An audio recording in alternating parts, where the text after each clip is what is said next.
Aloha, welcome to Science Never Sleeps. I'm Hadley Anderson and we've got a really great guest today. This is our visiting researcher, Alex Slavenko, and he's from Israel and he's working on his PhD. So we're going to talk to him about why he came to Hawaii to look at these particular specimens. So Alex, take it away. Yeah, so my PhD deals with the biogeography and evolution of lizards and mountains. And the reason I came here is because the Bishop Museum has one of the most extensive collections of lizards, reptiles in general, from Papua New Guinea. And Papua New Guinea is pretty interesting because it's a really big island. So it's the second largest island in the world, and it's the largest tropical island. And it's also very high, so there are mountains there that go as high as 5 kilometers, which I'm not sure how much that is in feet, but it's pretty high up. In miles. Yeah, so it's pretty high up, and the climate really changes quite drastically in that elevation. And it's really interesting to compare the lowland tropical lizards with their closely related mountain relatives, which need to have all sorts of unique adaptations for Altitude. living in such high altitude.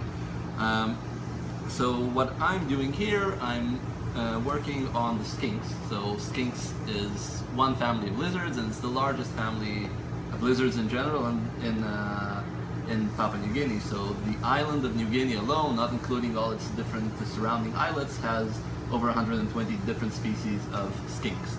There's a lot of different things to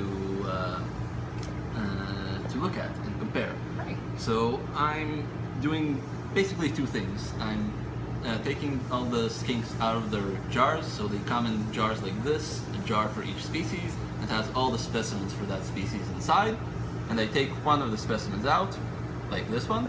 So this is a species called Sphenomorphus myri, and this is one specimen.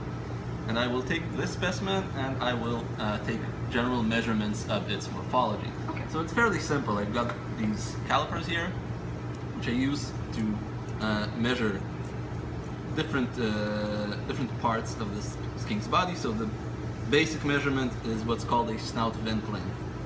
So it's done like this, very simple. So it's the length of the body from the snout, from the tip of the head, all the way to the vent, or the cloaca, which is basically where the tail begins and the actual body ends. And this is really the basic measurement of size for lizards. And this is important because then I can start taking measurements of, for instance, the length of the head, like this, and the length of the limbs, and then I can calculate the percentage of, say, the length of the head compared to the body length. Awesome. Okay, Yeah. great. So, do you take into account the measurement of the tail, or is Well, it because a lot of types of lizards lose their tails? Yeah, so I do take measurements of tails when there's an intact tail. So this one, for instance, is a really good specimen because it has an original tail. It's nice and long and pretty. But a lot of lizards, and this is very common in skinks, they can shed their tail. So it's a defense mechanism against predators. And after they shed their tail, it regenerates. And the regenerated tail is usually shorter than the original tail. So I take measurements if it's an original tail, and if it's cut or it's regenerated. If I can see that it's not the original one, I'll just ignore it. So it's a nice extra measurement to have, but really what I'm mostly focusing on is the shape of the head and the length of the limbs, which are really important things because those are the traits that are related to sort of how they move around in their environment. So the limbs, the proportions of the limbs are very important for whether they run, they crawl, they climb, or what they can do. The shape of the head is important for what they eat and for combat. So typically males have larger heads, probably because they fight other males for females. So there's a lot of things you can learn just from these very simple measurements of shape. Wow, that's really that's amazing how important just the measurements are. Have you found anything interesting so far? Well, how long have you been? Okay, let's talk. Yeah. How long have you been working? So I've been working here for 5 weeks, I think. Okay. I haven't actually sat down to analyze anything yet because I'm still busy measuring. So far I've measured just a bit over 800 specimens. Oh my gosh! Wow. Yeah. So it's going to take a while to actually sit down and work it out and try to analyze something out of it. But it should be fairly interesting.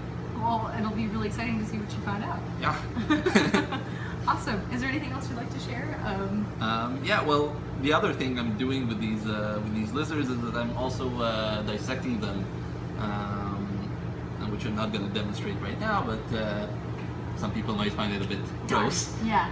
But what's really neat is that when I open them up to look at their gonads. So in skinks, it's pretty much the only surefire way of knowing, first of all, whether what you're looking at is a male or a female. Right.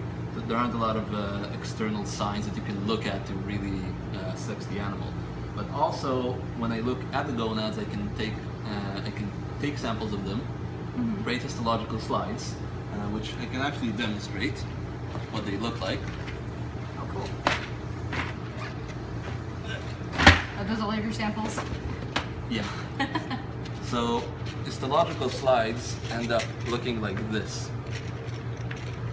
So you may be familiar with this from high school biology, something like that. Right. So this is just a slide of the gonads, and it's very thin. You can put this under a microscope, and you can look at the gonad, and based on the condition the cells are in, you can tell exactly which stage in the reproductive cycle the lizard is. Oh, cool. And using these very simple slides, you can actually get a lot of really cool data. So you can learn, if you have a good sample from different months, you can learn how many reproductive cycles there are per year. Can they reproduce? Can they create multiple clutches simultaneously? So they lay one egg and already, while the egg is still inside the oviducts and getting ready to be laid, is there already new eggs? Are there already new eggs developing in the ovaries? So there's a lot of data you can get from these slides and sort of characterize their reproduction, which is important for two things. First of all, it's important for what I'm looking at, because one of the main things that should change with climate and with elevation is their reproductive strategy. What we think is that lizards in high altitudes generally will lay large clutches, so they a lot of eggs at once, but there will be fewer reproductive events per year. So it's sort of laying all their eggs in one basket, if you will. And the other thing is that you can just really learn really basic information about the reproduction. And one of the problems that face, well, really all of biodiversity in general, is that a lot of it is in danger. There's a lot of different threats from human activities, and now climate change as well.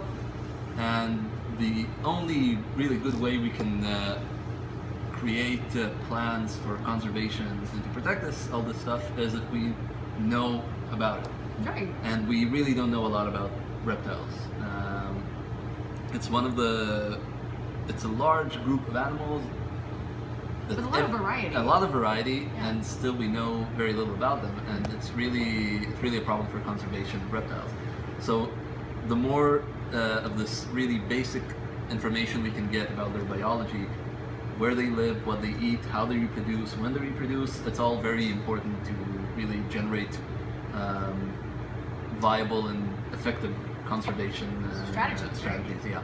Fantastic. All right. Well, thank you so much for joining us. Sure, we look forward to seeing how you develop in your field and what sort of things you discover. Hopefully see you back in Hawaii. I hope so too. At some point. Not a bad place to be in. No, definitely not. All right. Thank you so much for joining us, Alex. Thank you. And thank you guys for joining us.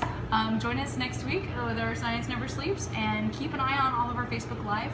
Also, if you don't have a chance to visit the museum in person, please visit our website. It is bishopmuseum.org. And we'll see you next time.